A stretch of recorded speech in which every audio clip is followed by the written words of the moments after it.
নবী যেদিন জন্মগ্রহণ করেছেন মায়ের পেট থেকে এসেই চারটে অলৌকিক ঘটনা ঘটিয়েছিলেন।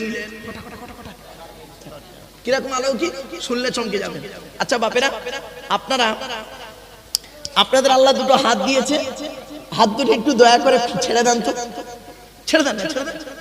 প্রত্যেকের হাতগুলো দেখুন, আঙুলগুলো মোড়া, দেখুন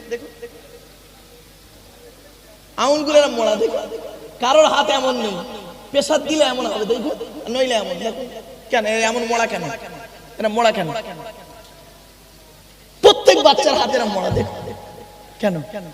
শুনে নিন, আদম আলাইহিস সালামকে আল্লাহ যেদিন তৈরি করলেন, আদমের হাত দুটো ছিল মুঠো মারা। আল্লাহ আদমকে বললেন, আদম হাত দুটো খোলো। তা আদম হাত দুটো খুলেছেন। বাম হাতের তলায় নারী আর পুরুষ, ডান হাতের তলায় নারী আর পুরুষ। আদম আল্লাহকে জিজ্ঞাসা করছেন, আল্লাহ এরা কারা? আল্লাহ বলেন, আদম সব তোমার ছেলে মেয়ে।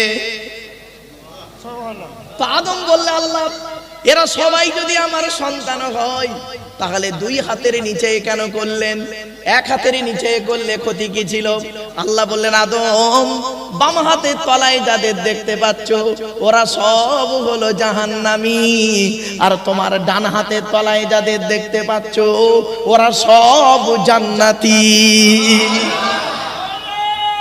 এইখানে বসে বসে বা চিন্তা করুন, আপনার তকদিরটা আদমের ডান হাতের তলায় না বাম হাতের তলায় কোনো গ্যারান্টি দিতে পারবেন না। এই জন্য তকদিরকে বিশ্বাস করা হলো ঈমান। এবার বুঝতে পারছেন? চলো এবার আসছি, আল্লাহর নবীর মা আমিনা বর্ণনা করছেন, আমার বাচ্চা মুহাম্মদ যেদিন পৃথিবীর মুখ দেখলো, লক্ষ্য করে দেখি প্রত্যেক বাচ্চা মায়ের পেট থেকে যখন পৃথিবীর মুখ দেখে প্রত্যেকের হাত দুটো মুঠো মারা অবস্থায় থাকে। আমার বাচ্চা মুহাম্মদ যেদিন পৃথিবীর মুখ দেখলো, লক্ষ্য করে দেখি বাচ্চার হাত দুটো মুঠো মারা অবস্থায় ছিল না রে, বাচ্চার হাত দুটো মোনাজাত অবস্থায় ছিল। দুই নাম্বার হলো, প্রত্যেক বাচ্চা মায়ের পেট থেকে পৃথিবীর মুখ যখন দেখে চিৎকার করে কেঁদে ওঠে। আমার বাচ্চা মুহাম্মদ পৃথিবীর মুখ যখন দেখলো, লক্ষ্য করে দেখি বাচ্চা মায়ের পেট থেকে এসে চিৎকার করে কেঁদে ওঠেনি, বাচ্চার কপালটা মাটিতে সাজদা অবস্থায় ছিল। তিন নাম্বার, প্রত্যেক বাচ্চা মায়ের পেট থেকে পৃথিবীর মুখ যখন দেখে বাচ্চার নাভির সঙ্গে মায়ের নাভিটাকে জোড়া থাকে, পরে ডাক্তার নার্সের মেয়েরা কেটে দিয়ে বেঁধে দেয়। আল্লাহর নবীর মা আমিনা বর্ণনা করছেন, আমার বাচ্চা মুহাম্মদ যেদিন পৃথিবীর মুখ দেখলো, লক্ষ্য করে দেখি বাচ্চা মায়ের পেট থেকে আল্লাহ পাক নাড়ি কাটা অবস্থায় পাঠিয়েছে। চার নাম্বার হলো, প্রত্যেক বাচ্চা মায়ের পেট থেকে এলে পুত্র সন্তান করে 12 বছরের মধ্যে তাদেরকে খাতনা বা মুসলমানি করা হয়। আপনারা কি বলেন বা? মুসলমানি, খাতনা। আল্লাহর নবী এই খাতনা বা মুসলমানি সর্বপ্রথম কে হয়েছিল শুনে নিন। 82 বছর বয়সে, কত 82 বছর বয়সে জঙ্গলে কুড়ুল দিয়ে নিজে নিজে আল্লাহর হুকুমে হযরতে ইব্রাহিম খলিলুল্লাহ। এই জন্য বলে দিচ্ছি বাপেরা, শুনে রেখে দিন, সব সুন্নত মুহাম্মদ নবীর নয়, কিছু কিছু সুন্নত আছে ইব্রাহিম নবীর। আমরা তো জানি না কোনটা কোন নবীর সুন্নাত, সব সুন্নত মুহাম্মদ সাল্লাল্লাহু আলাইহি ওয়াসাল্লামকে দিয়ে চালিয়ে দিই না। এই দেখেন, মাথার চুল ছোট করা মুহাম্মদ নবীর সুন্নাত নয়, এটা হলো ইব্রাহিম খলিলুল্লাহর সুন্নাত। গোপ রাখা ইব্রাহিম নবীর সুন্নাত। শুধু তাই নয়, কুল্লি করা ইব্রাহিম নবীর সুন্নাত, কুল্লি করা ইব্রাহিম নবীর সুন্নাত। আবার দেখুন, দাড়ি রাখা ইব্রাহিম নবীর সুন্নাত। শুধু তাই নয়, হাত আর পায়ের নখ কাটা ইব্রাহিম নবীর সুন্নাত। বগলের লোম, নাভির নিচের লোম 40 দিনের মধ্যে পরিষ্কার করতে হবে, এটা ইব্রাহিম নবীর সুন্নাত। শুধু তাই নয়, পেশাব পায়খানা ফিরে পানি ব্যবহার করা ইব্রাহিম নবীর সুন্নাত। শুধু তাই নয়, নাভির নিচে থেকে নিয়ে হাঁটুর নিচে পর্যন্ত সতর ঢাকা, এটা ইব্রাহিম নবীর সুন্নাত। শুধু তাই নয়, ওযু করতে গিয়ে হাত মুখ 3 বার ধৌত করেন, পড়েন, এটা ইব্রাহিম নবীর সুন্নাত। নামাজ পড়তে গিয়ে রুকুতে গিয়ে সুবহান রাব্বিয়াল আযীম বলেন, এটা ইব্রাহিম নবীর সুন্নাত। সাজদায় গিয়ে সুবহান রাব্বিয়াল আলা বলেন, ওটা ইব্রাহিম নবীর সুন্নাত। এই খাতনা বা মুসলমানি করা ইব্রাহিম নবীর সুন্নাত। আমি আপনাদের এখানে এলাম, আজকে আমাকে মেহমানদারি করাচ্ছিলেন, এই মেহমানদারি করানোটা হলো ইব্রাহিম নবীর সুন্নাত। এই পৃথিবীতে একজন নবী ছিলেন, জীবনে কোনোদিন বিনা মেহমানে কোনোদিন খেতেন না। দুপুরবেলা যখন খেতে বসতেন, রাস্তায় থেকে মেহমান ডেকে এনে একসঙ্গে খেতেন। তিনি হলেন হযরতে ইব্রাহিম খলিলুল্লাহ। আর ইব্রাহিম নবী ছিলেন কেমন মুসলিম শুনে নিন। ইব্রাহিম নবী মুসলিম ছিলেন কেমন মুসলিম শুনে নিন। ইব্রাহিম নবী মুসলিম ছিলেন কি মুসলিম শুনে। আচ্ছা আপনারা তো মুসলিম নাকি? কি মুসলিম, কোন মুসলমান? বেরেন করবে শুনে নিন। আমরা হলাম হানিফ মুসলমান। কি কি? হানাফি আলাদা, হানাফি, শাফি, মালিকি, হাম্বলি, এটা মাযহাবের চারটে, কিন্তু হানিফ মুসলমান আমরা হানিফ মুসলমান। তার দলিল কি শুনে নিন। ইব্রাহিম নবী হানিফ মুসলমান ছিলেন, মুহাম্মদ সাল্লাল্লাহু আলাইহি সাল্লাম হানিফ মুসলমান ছিলেন। তার দলিলটা জানিয়ে দিচ্ছি। মা কানা ইব্রাহিম ইয়াহুদিয়া ওয়ালা নাসরানিয়া ওয়ালাকিন কানা হানিফাম মুসলিমা ওয়া মা কানা মিনাল মুশরিকিন। 3 নম্বর পারা 17 নম্বর পৃষ্ঠার একেবারে 11 নম্বর লাইন সূরার নাম সূরা আল ইমরানের মধ্যে আল্লাহ পাক জানিয়ে দিলেন, ইব্রাহিম নবী ইহুদি ছিলেন না, ইব্রাহিম নবী নাসারা ছিলেন না। তাহলে ইব্রাহিম নবী কি ছিলেন? ওয়ালাকিন কানা হানিফাম মুসলিমা। ইব্রাহিম নবী হানিফ মুসলমান ছিলেন। ওয়া মা কানা মিনাল মুশরিকিন। ইব্রাহিম নবী মুশরিক ছিলেন না। তো ইব্রাহিম নবী হলেন হানিফ মুসলমান। এখন মুহাম্মদ নবী হানিফ মুসলমান, তার প্রমাণ কি? আল্লাহ পাক নিজেই বলে দিলেন 14 নম্বর পারার 20 নম্বর পৃষ্ঠা 6 নম্বর লাইন সূরার নাম সূরা নাহাল। সুম্মা আওহাইনা ইলাইকা আনিত্তাবি' মিল্লাতা ইব্রাহিম হানিফা ওয়া মা কানা মিনাল মুশরিকিন। ও নবী, আমি আপনাকে ওহী দান করলাম, ওহী দিলাম, আপনি ইব্রাহিম নবীকে অনুসরণ করুন, ইব্রাহিম নবীর মিল্লাতকে অনুসরণ করুন। ইব্রাহিম নবী ছিলেন হানিফ মুসলমান, মুশরিক ছিলেন না। তাই আপনি একজন হানিফ মুসলমান। আমরা হলাম সেই নবীর উম্মত, আমরাও হলাম হানিফ মুসলমান। এই হানিফের আলোচনা অনেক দীর্ঘ, যেহেতু এসব আলোচনা করতে গেলে না একটু লং টাইমের ব্যাপার। তো যাই হোক, আবার অনেক কাজও আছে আমার। যাই হোক, একটা কথা নয় বা চলে। এবার আসছি মুহাম্মদ সাল্লাল্লাহু আলাইহি। এবার অনেকগুলো সুন্নত আছে, তাহলে মুহাম্মদ নবীর সুন্নত কটা কথা বলি, বলবো। ইব্রাহিম নবীর তো সুন্নত শুনলেন। ও বাবা, এক জায়গায় এরকম ওয়াজ করেছি, আর ইউটিউবাররা করেছে কি জানেন? মুহাম্মদ নবীর সুন্নত বলেছি আর ইব্রাহিম নবীর সুন্নত বলেছি। কিছু ইউটিউবাররা কি করে শুনলেন? কিছু ইউটিউবাররা করেছে কি, মুহাম্মদ নবীর সুন্নতটা ছাড়েনি, ইব্রাহিম নবীর সুন্নত গুলো ছেড়ে দিয়েছে। ছেড়ে দিয়ে নিচেই কিছু মূর্খ বক্তা, আলেম মূর্খ বক্তা, তারা নিচেই লিখছে ওই ওয়াজটা শুনে, আরে আব্দুল্লাহ গিল মারুফ তো মুসলমান নয়, ও তো ইহুদিদের আলেম। আরে আমি তাওরাত পড়ি, জবুর পড়ি, তাওরাত পড়ি, জবুর পড়ি, ইনজিল পড়ি। তাওরাত, জবুর, ইনজিল সবই রয়েছে, এবং শ্রীমতী ভগবত গীতাও আছে আমার কাছে, বাইবেল রয়েছে। কি নেবেন? কোরআনও আছে। ব্যাস ওই ইব্রাহিম নবীর সুন্নত গুলো বলেছি বলে ও আর ওই ইউটিউবওয়ালা ছাড়েনি। পরে মোহাম্মদ নবীর সুন্নত গুলো তো ছাড়েনি, ও মৌলবি করেছে কি ওইটা শুনেই ফতোয়া মারতে শুরু করে দিয়েছে। বললো উনি ইহুদি মাওলানা, ওনাকে দাওয়াত করেছো কারণ উনি ইহুদি মাওলানা, উনি ইব্রাহিম নবীর মতকে অনুসরণ করে চলে। কি মূর্খ মৌলবি, আমি তো ভাবতেই পারিনি। পরে খবর নিয়ে দেখলাম আমার ছাত্রীরা সব বলছে, যারা শিক্ষিত এডুকেটেড পারসন, তারা বলছে স্যার ওর কথায় গুরুত্ব দেবেন না, ও মূর্খ, ও লেখাপড়া নয়, খুব বাজে নোংরা কমেন্ট, বাজে প্রকৃতির মানুষ। আমি যা ছেড়ে দেবো, এজন্য বলি শুনি। এই জন্য ইউটিউব ওয়ালাগুলো এরা আমার সব পরিচিত ছেলে, এরা সব জানে। এরা যা ছাড়ে সব একদম ডাইরেক্ট ছেড়ে দেয়। চলুন মোহাম্মদ নবীর সুন্নত গুলো এবার একটু বলবো বাবা, হ্যাঁ তাহলে বুঝতে পারবেন। চলুন, তবে সুবহানাল্লাহ একটু জোরে বলতে হবে, পারবেন তো? ঠিক আছে। মাথায় টুপি দেওয়া মোহাম্মদ নবীর সুন্নাত, মাথায় পাগড়ি পরা মোহাম্মদ নবীর সুন্নাত, মাথায় রুমাল পরা মোহাম্মদ নবীর সুন্নাত। শুধু তাই নয়, বাবরি চুল রাখা মোহাম্মদ নবীর সুন্নাত, দাড়িটাকে বড় করা মোহাম্মদ নবীর সুন্নাত, গোঁফটাকে ছোট করা মোহাম্মদ নবীর সুন্নাত, মেসওয়াক করা মোহাম্মদ নবীর সুন্নাত, পাঞ্জাবি গায়ে দেওয়া মোহাম্মদ নবীর সুন্নাত, ভেতরে গেঞ্জি গায়ে দেওয়া মোহাম্মদ নবীর সুন্নাত, ফাড়া লুঙ্গি পরা, কি ফাড়া বলে তো নাকি, ওই চেরা চেরা ফাড়া, ওই ফাড়া লুঙ্গি পরা মোহাম্মদ নবীর সুন্নাত। শুধু তাই নয়, আরো সুন্নাত বলে যাচ্ছি, শুনে নিন। জুতো পায়ে দেওয়া, এই জুতো পায়ে দেওয়া মোহাম্মদ নবীর সুন্নাত। শুধু তাই নয়, পেশাব পায়খানা ফিরে কুলুপ ব্যবহার করা মোহাম্মদ নবীর সুন্নাত। খাবার আগে হাত ধোয়া মোহাম্মদ নবীর সুন্নাত। খাবার আগে দস্তরখানা বিছানো মোহাম্মদ নবীর সুন্নাত।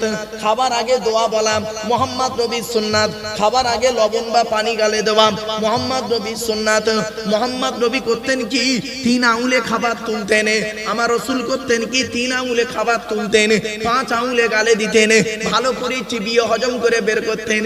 নবী মুহাম্মদ সাল্লাল্লাহু আলাইহি ওয়াসাল্লাম বলেছেন, তোমরা যখন পানি পান করবে, ঢক ঢক করে পানি পান করবে না, 3 ঢোকে পানি পান করবে। আর পানি পান করার পরে সূরা দাহরের একটা আয়াত আছে, ওয়াসাকাহুম রাব্বুহুম শারাবান তাহুরা, এই আয়াতটা তোমরা পড়বে। এরপরে আল্লাহ রাসূল বললেন, ও দুনিয়ার মানুষেরা শোনো, তুমি খাবার খাবার পরে বাসনটাকে ভালো করে চেটে খাবে। আল্লাহর নবীর স্ত্রী আম্মা জান আয়েশা বর্ণনা করছেন, আল্লাহ নবীর স্ত্রী আম্মা জান আয়েশা বর্ণনা করছেন, 1000টা প্লেট যদি আমার সামনে দেওয়া হয়, আল্লাহ নবী যে প্লেটে খেয়েছেন, ওই প্লেটটাকে আমি আগেই বুঝতে পারতাম আল্লাহ নবীর প্লেটটা অত্যন্ত পরিষ্কার থাকতো। ও নবীর উম্মতেরা, আপনি সত্যিকারের যদি মুসলমান হয়ে থাকেন, আজকের বাড়িতে গিয়ে খাবারটা খাবেন যে প্লেটে, ওই প্লেটটাকে ভালো করে চেটে খাবেন। চেটে তো খান না, হুজুর নিজেই চেটে খায়নি, হুজুরের মধ্যে নবীর সুন্নতটা নেই, তা মুরিদরা কি করবে? পীর সাহেব নিজেই তো চেটে খায়, তা পীরের মুরিদ কতটা ভালো হবে? আমার বাপেরা, নবীজি বলেছেন আঙুলটাকে ভালো করে চাটবে। আঙুল চাটা হলো সুন্নাত, বাসনটাকে ভালো করে চেটে খাওয়া সুন্নাত। এরপরে নবীজি বললেন, খাবা কতটা পরিমাণ খাবে? লোকের বাড়ি খেতে গেছে বলে পেট ভর্তি করে খাবে না। নবী বললেন, পেটটাকে 3টে ভাগে ভাগ করবে। 1 নাম্বার হলো কি, প্রথম ভাগটা খাবার দিয়ে ভর্তি করবে, দ্বিতীয় ভাগটা পানি দিয়ে ভর্তি করবে, তৃতীয় ভাগটা ফুল ফাঁকা রাখবে, হজমের উপকার হবে। আপনি পেয়েছেন বলে খুব খেয়ে ফেললেন না। এজন্য অনুরোধ করে আপনাদের বলে যাচ্ছি, এই নবীর সুন্নাত গুলোকে আপনি বাস্তবায়ন করুন।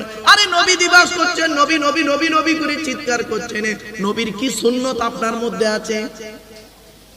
আপনি নবীর শানে খুব গজল বলছেন, নবীর শানে খুব মহব্বত দেখাচ্ছেন, কাজে কি করেছেন নবীর? নবীর সুন্নাত আপনার মধ্যে কটা আছে? সেইটাই হলো দেখার বিষয়। আজ শুনে যান, আপনাদের কাছে বলে যাচ্ছি, আজকের বাড়িতে গিয়ে যে খাবারটা আপনিও খেয়েছেন, আর 1500 বছর আগে নবীও সেই খাবারটা খেয়েছে, ঠিক না বেঠিক? আচ্ছা, আপনারা ভাত খাননি আর নবী ভাত খায়নি? আপনারা রুটি খাননি? বলুন না, নবী রুটি খাননি? আপনি মধু খাননি? নবী মধু খাননি? তাহলে আপনি যে খাবার খেয়েছেন সে খাবারটাও নবীও খেয়েছেন। নবীর খাবারটা ইবাদত হলো, আর আপনার খাবারটা ইবাদত হলো না। কেন? কেন ইবাদত হলো না? আজ আপনাদের বলে যাচ্ছি, বাড়িতে গিয়ে যখন এই খাবারগুলো খাবেন, নবী যে খাবার খেয়েছেন, আপনি সেই খাবার যখন খাবেন, মনে মনে একটাই নিয়ত করবেন। একটাই নিয়ত করলে ইবাদত হয়ে যাবে। আল্লাহর নবী এই খাবারটা খেয়েছেন, তাই আমি খাচ্ছি। আল্লাহর নবী এই খাবারটা খেয়েছেন, তাই আমি খাচ্ছি। আল্লাহ রাসূল এই খাবারটা খেয়েছেন, তাই আমি খাচ্ছি। ইবাদত বলে গণ্য হবে, নবীর সুন্নতটা আদায় হয়ে যাবে। এবার আসছে আল্লাহ নবীর প্রিয় খাবারগুলো কি কি, একটু শুনে নিন। আজ বাড়িতে গিয়ে ওই খাবার যখন খাবেন, মনে মনে আমল করবেন। কি কি? 1 নাম্বার, নবীজি কি খাবারটা খেতেন শুনে নিন। এক নাম্বার নবীর প্রিয় খাবারের নাম হলো কি জানেন?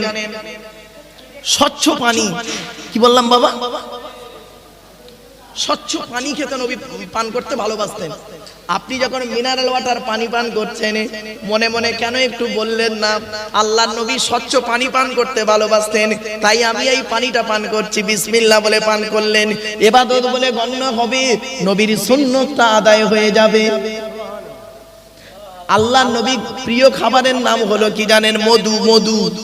আপনি যখন মধু পান করবেন, মনে মনে বলবেন বিসমিল্লাহ বলে পান করবেন, আর মনে মনে বলবেন আল্লাহর নবী পান করেছেন তাই আমি পান করছি, ইবাদত বলে গণ্য হবে, সুন্নতটা আদায় হবে।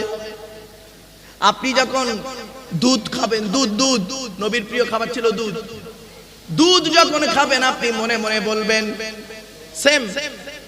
খেজুর যখন খাবেন মনে মনে বলবেন। আর নবীর দুটো গোস্ত খেতে ভালোবাসতেন, বকরির পাঁজরের গোস্ত খেতে ভালোবাসতেন, আর মোরগের গোস্ত খেতে ভালোবাসতেন। নবী দুটো ফল খেতে ভালোবাসতেন। একটা ফলের নাম হলো বাতিকুল আহমার, তরমুজ। তরমুজ খেতে নবী ভালোবাসতেন। আপনারা তো রোজার মাসে খুব তরমুজ পান খান, ঠিক না বেটি? কিন্তু ইবাদত বলে গণ্য হবে না তখনই যতক্ষণ মনে মনে একটু বলবেন যে আমার রাসূল তরমুজ খেতে ভালোবাসতেন তাই আমি তরমুজ খাচ্ছি, ইবাদত বলে গণ্য হবে, সুন্নতটা আদায় হয়ে যাবে। আজ থেকে নিয়ত করে নিন। শুধু তাই নয়, নবীর আরেকটা খাবারের নাম হলো ডালিম, বেদানা। রোজার মাসে খুব ডালিম বেদানা খেয়েছেন আপনি, খেয়েছেন কিন্তু ইবাদত বলে গণ্য হয়নি। তখনই হবে বিসমিল্লাহ বলে খাবেন, আর মনে মনে বলবেন আল্লাহর নবী খেয়েছেন তাই আমি খাচ্ছি। শুধু তাই নয়, নবীজির প্রিয় খাবার ছিল দুটো সবজি। দুটো সবজি খেতে নবী ভালোবাসতেন। এক নাম্বার সবজিটার নাম হলো লাউ বা কদু। কদুর সঙ্গে গোস্ত রান্না খেতে নবী ভালোবাসতেন। তো আপনি যখন গোস্ত কদু রান্না হবে বাড়িতে, মনে মনে বলবেন আমার রাসূল খেতে ভালোবাসতেন তাই আমি খাচ্ছি, বিসমিল্লাহ বলে খাবেন, সুন্নতটা আদায় হবে, ইবাদত বলে গণ্য হবে। দেখেছেন এতদিন যা করেছেন না, নবীও খেয়েছেন আপনিও খেয়েছেন, কিন্তু নবীরটা ইবাদত হলো, আপনারটা ইবাদত হলো না। কারণ ওই জায়গাটায় খালি একটু সামান্য পার্থক্য ছিল।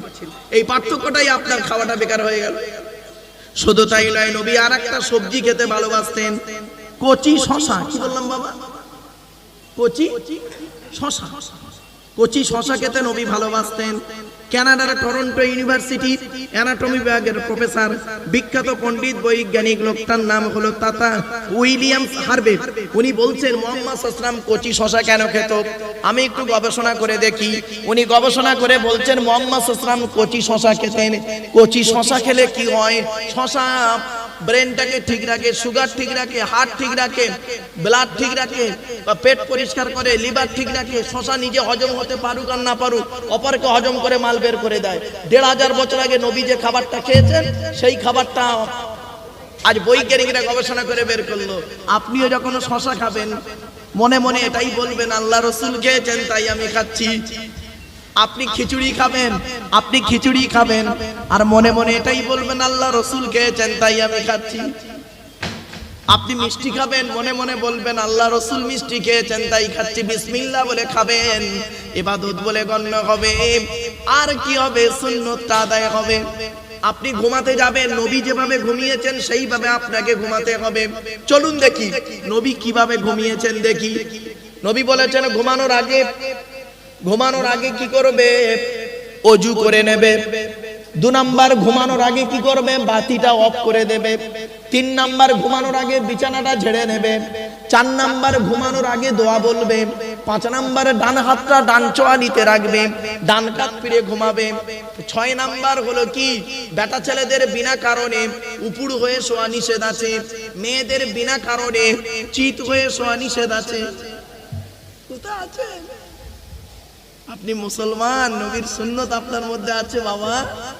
বাড়ি থেকে ভাববেন বেটা ছেলেদের বিনা কারণে উপুড় হয়ে শোয়া নিষেধ, আর মেয়েদের বিনা কারণে চিত হয়ে শোয়া নিষেধ। কোথায় আছেন?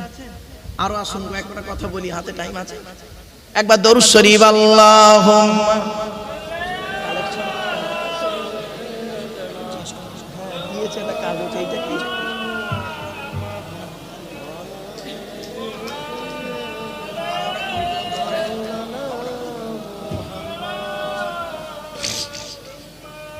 শোনেন, এই দরুদ শরীফটা কেন পড়াচ্ছি জানেন?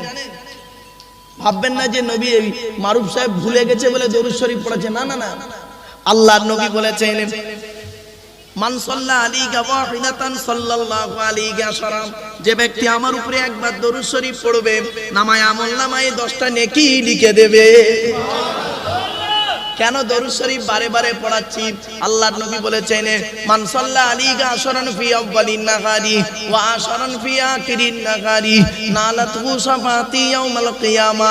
আল্লাহর নবী বলেন, যে ব্যক্তি দিনের শুরুতে আমার উপরে 10 বার দরুদ শরীফ পাঠ করবে, দিনের শেষে আমার উপরে 10 বার দরুদ শরীফ পাঠ করবে, ওই ব্যক্তির শাফাত সুপারিশ আমি মুহাম্মদ সাল্লাল্লাহু আলাইহি ওয়াসাল্লাম কিয়ামতের মাঠে আল্লাহ খুবই নিকটবর্তী করে দেবে। শুধু তাই নয়, শুনে রেখে দিন, আল্লাহর নবী বলেছেন, যে মজলিসে নবীর উপরে দরুদ পাঠ করা হলো না, ওই মজলিসে কোনো বরকত আল্লাহ দেবে না। আর যে মজলিসে আল্লাহর নবীর উপরে দরুদ পাঠ করা হলো, ওই মজলিসে আল্লাহর রহমতে ভরপুর হয়ে গেল।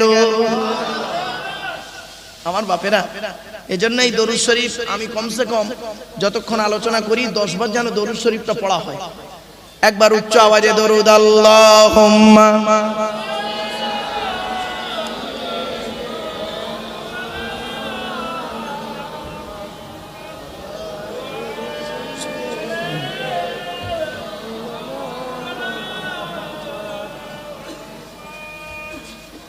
বাবা, এতক্ষণ আপনাদের কাছে বিভিন্ন দিক নিয়ে কথা বলেছি, এবারে একটা দিক নিয়ে কথা বলবো, খুব গুরুত্বপূর্ণ কথা। আল্লাহর পরিচয় 4টে বলে দিয়েছি, নবীদের পরিচয় 3টে বলে দিয়েছি, এবারে আমাদের পরিচয় 2টো, তাই তো? এখানে একটা ছোট্ট প্রশ্ন, তার উত্তর শুনে রেখে দিন। ফলতি গ্রামের মা বোনদের বলছি, বাবাজি যুবক ভাইদের বলছি, ভালো করে শুনে নিন।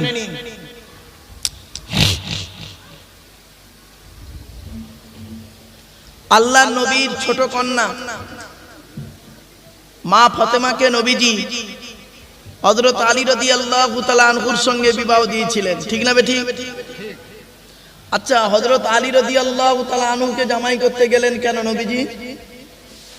আরবে কি খুব ছেলের অভাব ছিল না? হযরত আলী রাদিয়াল্লাহু তাআলা আনহু কোটিপতি ছিলেন, তাহলে জামাই করতে গেলেন কেন? শুনুন, অনেকগুলো কারণ আছে, তার মধ্যে একটা 2টো কারণ বলছি, আর এখান থেকে শিক্ষা নিন। হযরত আলীর মধ্যে আল্লাহ পাক অনেকগুলো গুণ দান করেছিলেন। আজকের আমি এখানে আপনাদের কাছে 2টো গুণ বলছি, এখান থেকে শিক্ষা নিয়ে নিন। কি শিক্ষা নেবেন? আপনার বাড়িতে ছেলে আছে, আপনার বাড়িতে মেয়ে আছে, কোন ছেলেকে জামাই করবেন? একলা বাপের একটা ছেলে দেখে খালি ছুটবেন জামাই করতে? সব একলা বাপের একটা ছেলে সমান নয়। কোন মেয়েকে বৌমা করবেন? সাদা চামড়া দেখে খালি ছুটবেন? সব সাদা চামড়ার মেয়ে ভালো নাই গো বাবা, চলেন। কোন মেয়ে কোন ছেলেকে জামাই করবেন? যে ছেলের মধ্যে 2টো গুণ পাবেন। কটা? 2টো গুণ। আর কোন মেয়েকে বৌমা করবেন?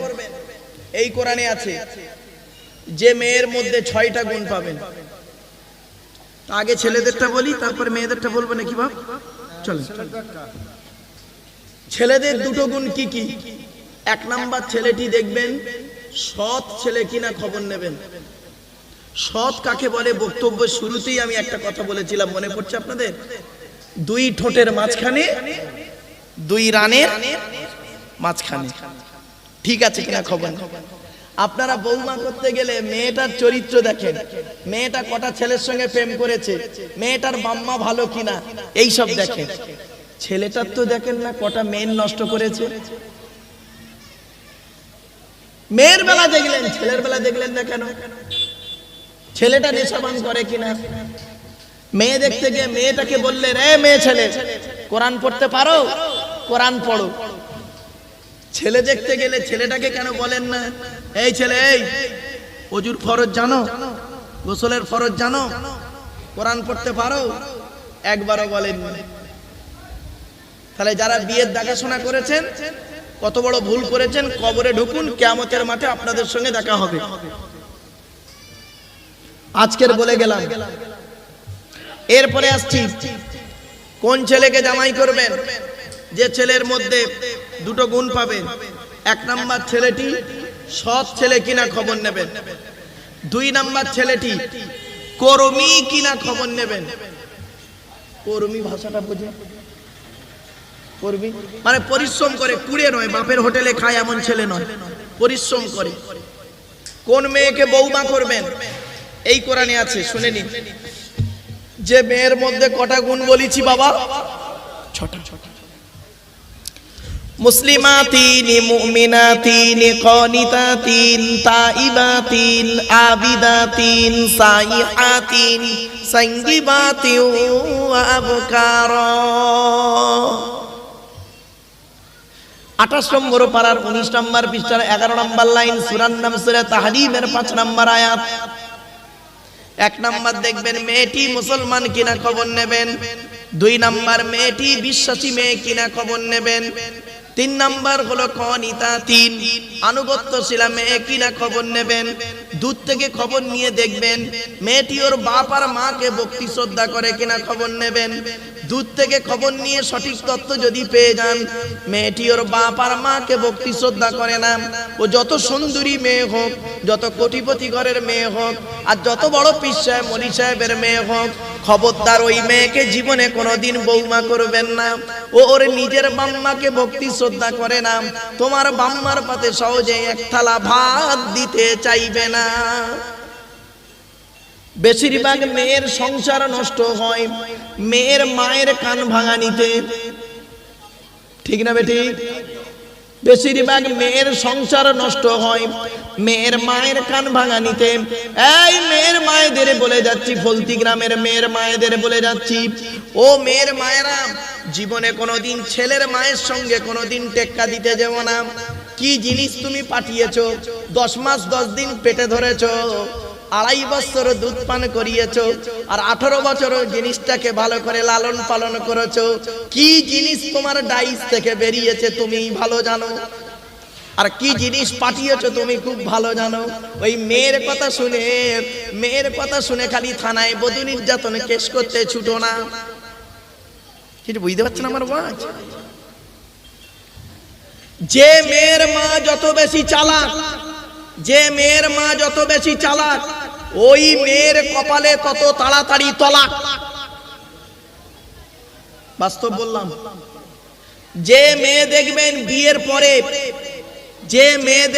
বিয়ের পরে স্বামীর কথার গুরুত্ব না দিয়ে ওর বাম্মার কথায় উঠে বসে, ওই মেয়ের সংসার হলো জাহান্নাম, নরক নরক নরক।